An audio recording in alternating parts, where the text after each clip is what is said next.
Welcome back to my channel. This is 코인 노마드. 안녕하세요. 코인 노마드입니다. 코인계코의 마켓캡, 비트코인, 이더리움 거의 변동사항이 없이 지나가고 있습니다. 자, 지금까지 꽤 오랫동안 하락이 계속되면서 마음의 상심이 있는 것을 알고 있습니다. 테라 사건 또 여러 가지 사건으로 인해서 과연 이 코인이 오를까 하는 의심도 생기는 이 마당에 바이낸스 CEO에 대한 얘기를 제가 준비했습니다. 왜냐하면 지금까지 1억이 손해났다, 10억이 손해났다 하시는 분이 여럿이 있습니다. CEO 창팽 자오가 최근에 5달 정도의 88% 순손실을 입었는데 한번 비교를 해보시면서 나의 투자 전략을 어떻게 수정해야 되는지 한번 생각해보는 시간을 갖겠습니다.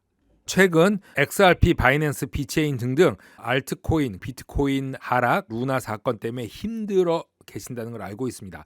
바이낸스 CEO 창팽 자오의 최근 이야기는 우리보다 더 심각하다라는 이야기가 나오고 있습니다. 바이낸스 CEO 창팽 자오는 최근 자산이 90% 손실됐다고 전하고 있습니다. 어제 CNBC 인터뷰대로 자오는 모든 자산이 크립토로 되어 있습니다. 100%입니다.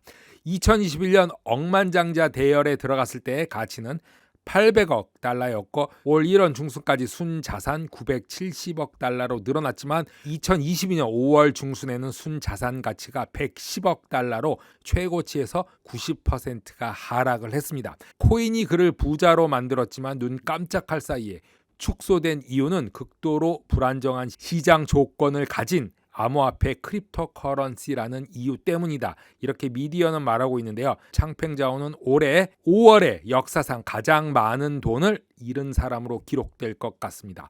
5년이라는 짧은 기간 동안 명성을 얻었고 크립토 세계를 폭풍으로 몰아 바이낸스를 거대한 기업으로 만들었습니다. 바이낸스는 현재 가장 인기 있는 암호화폐 거래소로 플랫폼에서 하루 거래량은 1,700억 달러라는 기록적인 경신을 하고 있고 우크라이나, 알제리, 쿠바 같은 나라의 GDP보다 많다고 합니다.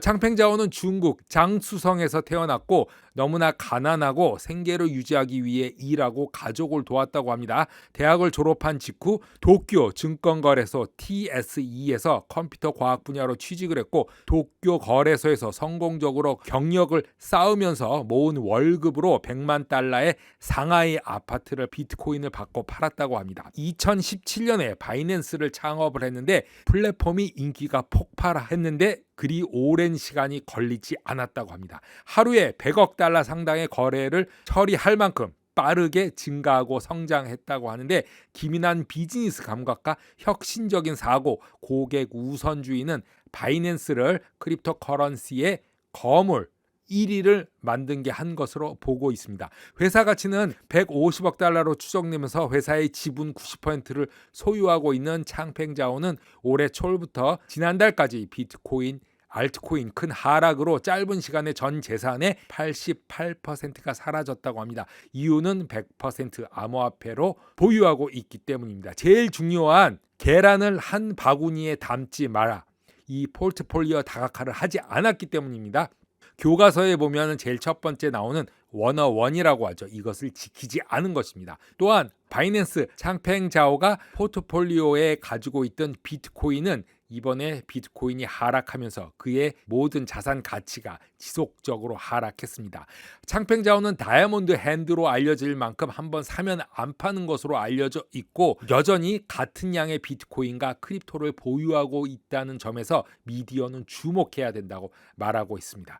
교과서 같은 매매를 하고 있는 것이죠. 2021년 11월 시장이 사상 최고치를 기록했을 때 매각을 하고 이익을 얻을 수 있었지만 그렇게 하지 않았다고 하고 지금 그 결과에 직면해 있다고 합니다. 가장 현명한 투자자라도 기본을 지키지 않으면 현실은 냉혹하다고 말을 하고 있습니다. 일부러 팔지 않은 것일까요?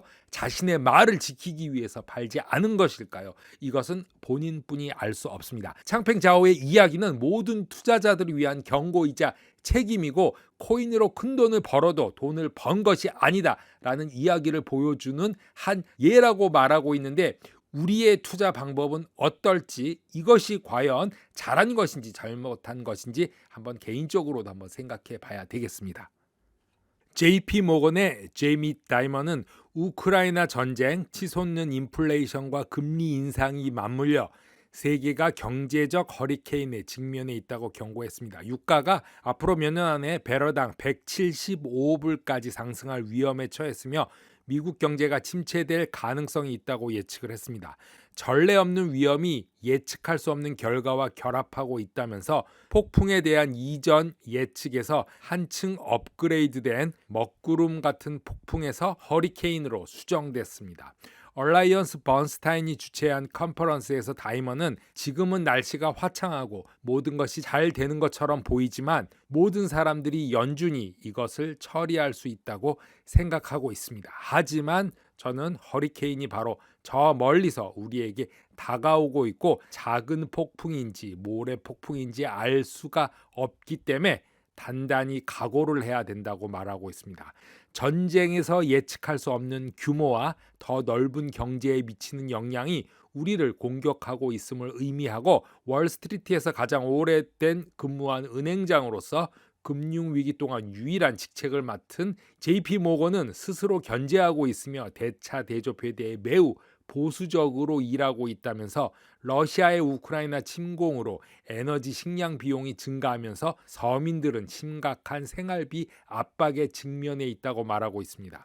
전쟁으로 점점 나빠지고 의도하지 않은 결과를 낳고 있어 밀, 석유, 가스와 같이 세계의 상품 시장을 휘젓고 있다면서 단기적으로 석유에 일어날 일로부터 유럽을 보호하기 위해서 적절한 조치를 취하지 않고 있어 이러한 것들의 가격은 계속 올라가고 있다고 말하고 있습니다. 석유와 가스에 대한 투자가 부족하면 에너지는 더 비쌀 것이고 환경에 심각한 결과를 초래할 것이라고 예측을 했습니다.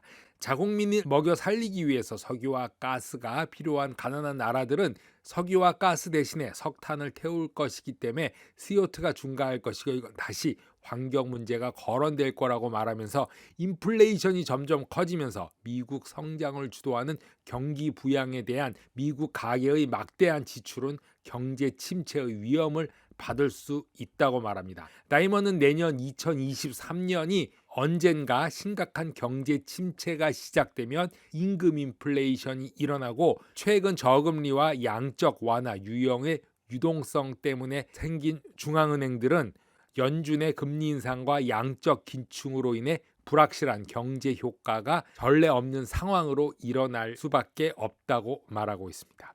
이런 모든 문제는 연준이 금리 인상을 해서 이 문제를 해결해야 되는데 이제는 금리 인상이 아니라 긴축이 시작되고 선택의 여지가 없기 때문에 엄청난 불확실성이 다가오고 있다고 말을 하고 있습니다.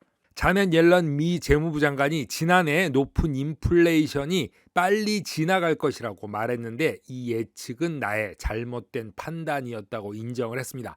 CNN 인터뷰에서 인플레이션 경로를 잘못 알고 있었고 에너지와 식품 가격이 올라가고 공급 병목 현상으로 인해 경제에 예상치 못한 큰 충격이 가해졌는데 당시에는 완전히 이런 것을 이해하지 못했기에 우리 경제에 심각한 영향을 미치고 있다고 밝혔습니다. 이 얘기를 듣고 참 미국의 재무부 장관인데 무책임하다 이제 이런 생각이 들었습니다. 블룸버그는 인플레이션과 경제를 다루는 것에 대해서 실망을 느낀 대중은 바이든에 대한 지지가 특히 생활비의 급등으로 무너졌다고 말하고 4월 소비자 물가는 1년 전보다 8.3% 상승하고 3월에는 40년 만에 최고치에 근접했다고 말하고 있습니다. 신용평가사 S&P 글로벌 보고사는 올해와 내년에 농산물 경쟁이 심각하게 될 것으로 보고 가난한 국가들의 손실된 수입품을 대체할 수 있는 제한된 능력 때문에 식량 부족 위험이 있다고 말했습니다. 이미 지역 전반에 걸쳐 다양한 정부가 식료품 가격이 급히 상승하는 것을 상쇄하기 위해서 지원을 제공하는 것을 보고 있는데 구제 조치가 없다면 가장 큰 영향을 받는 국가는 세계에서 가장 가난한 국가들이 타겟이 먼저 될 것이라고 파악하고 있습니다. 비료 부족과 높은 에너지 비용으로 인해 치솟는 식량 가격에 대한 반발로 일부 국가에서는 시위가 벌어졌고 이미 수상을 폐위시킨 스리랑카의 위기는 우크라이나 전쟁의 초기 정치적 여파라고 말하고 있습니다.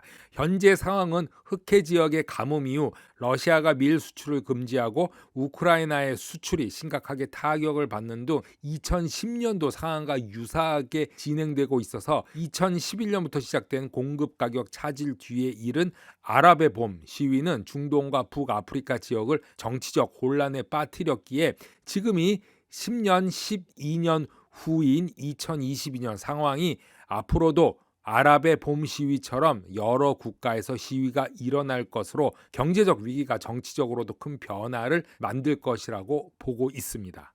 코인 노마드 오늘은 여기까지 하겠습니다. 감사합니다.